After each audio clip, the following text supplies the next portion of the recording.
দীর্ঘ পশ্চিমা নিষেধাজ্ঞা ও ৫ মাসের যুদ্ধের পরও আশ্চর্যজনকভাবে টিকে আছে ইরানের অর্থনীতি। যেখানে ট্রাম্প প্রশাসন চাইছে ইরানের অর্থনীতিকে মাটির সঙ্গে মিশিয়ে দিতে, সেখানে নানা বৈচিত্র্যময় কারণে এখনও যুক্তরাষ্ট্রের সেই স্বপ্নকে রীতিমতো মোকাবেলা করে যাচ্ছে তেহরান। বলা হচ্ছে দেশটির বিপর্যস্ত অর্থনীতি ভেঙে পড়ার মতো অবস্থা থেকে এখনও অনেক দূরে রয়েছে। আল জাজিরার এক প্রতিবেদনে বলা হয় ৯ কোটি ২০ লাখেরও বেশি মানুষের এই বিশাল এবং প্রাকৃতিক সম্পদে সমৃদ্ধ দেশটি একটি প্রধান তেল রপ্তানিকারক দেশ হওয়া সত্ত্বেও তুলনামূলকভাবে একটি বৈচিত্র্যময় অভ্যন্তরীণ অর্থনীতি গড়ে তুলেছে। কয়েক দশক ধরে কঠোর অর্থনৈতিক নিষেধাজ্ঞা এবং যুক্তরাষ্ট্র, ইসরায়েল ও পশ্চিমাদের সাথে সংঘাতের মুখে দেশটির কর্তৃপক্ষ স্বনির্ভরতার উপর জোর দিয়ে এসেছে। অধিক পানি নির্ভর কৃষি, উৎপাদন শিল্প এবং সেবা খাত তেলের উপর সম্পূর্ণ নির্ভরতা কমিয়েছে। অন্যদিকে গোপন তেল স্থানান্তর, আন্তঃসীমান্ত বাণিজ্য, সামুদ্রিক নেটওয়ার্ক এবং একটি বড় অনানুষ্ঠানিক শ্রমবাজার অর্থনীতিকে স্থিতিশীল রাখতে সাহায্য করছে।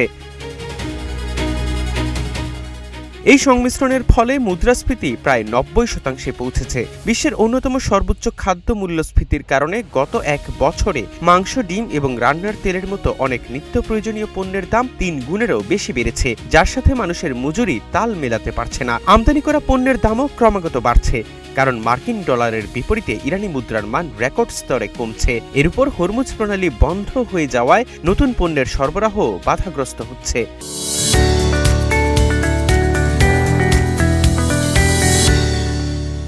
কল্যাণ অর্থনীতিবিদ হাদি কাহালজাদেহ বলেন, তিনি অর্থনীতির ভেঙে পড়া বলতে দুর্ভিক্ষ এবং সরকারি কর্মচারীদের বেতন দেয়া ও মৌলিক সেবা প্রদানের ক্ষেত্রে রাষ্ট্রের সক্ষমতা হারিয়ে ফেলাকে বোঝেন।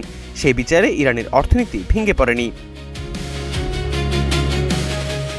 দেশটিতে মাসিক সর্বনিম্ন মজুরি $১০০ কম এবং সরকার একটি মাসিক নগদ ভর্তুকি ও নিত্য প্রয়োজনীয় জিনিসের জন্য ইলেকট্রনিক কুপন দেয়, যা মাত্র কয়েক ডলারের সমপরিমাণ। ইরানের রাষ্ট্র পরিচালিত পেনশন ফান্ডের সঙ্গে যুক্ত থিঙ্ক ট্যাঙ্ক সাবা পেনশন স্ট্র্যাটেজিস ইনস্টিটিউটের ২০২৫ সালের একটি প্রতিবেদনে বলা হয়েছে, যেখানে ৫ বছর আগে ৩০% বেশি ইরানি দরিদ্র সীমার নিচে বাস করত, সেখানে এই বছর সেই হার ৪৫% পৌঁছানোর পূর্বাভাস দেওয়া হয়েছে এবং এটি এখনও বাড়ছে।